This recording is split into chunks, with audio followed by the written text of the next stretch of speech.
News Ambuja cement ఫ్యాక్టరీపై ప్రజాభిప్రాయ సేకరణ వాయిదా పడింది. స్థానికుల వ్యతిరేకతతో వాయిదా వేశారు అధికారులు. ప్రజాభిప్రాయ సేకరణకు మరో తేదీ నిర్ణయిస్తామన్నారు పెద్దగంటి ఆడ తహసీల్దార్ అమల. పారదర్శకంగా ప్రజాభిప్రాయ సేకరణ జరుగుతుందన్నారు. ప్రజల అభిప్రాయాలను ప్రభుత్వానికి పంపుతామన్నారు. నివేదికను అందరి ముందు పెడతామన్నారు తహసీల్దార్ అమల.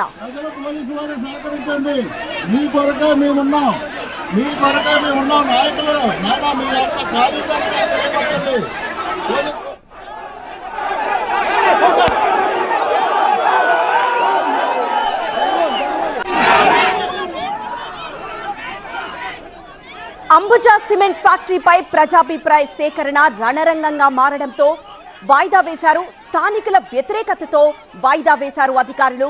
ప్రజాభిప్రాయ సేకరణకు మరో తేదీని నిర్ణయిస్తామన్నారు పెద్దగంటి ఆడ తహసీల్దార్ అమల.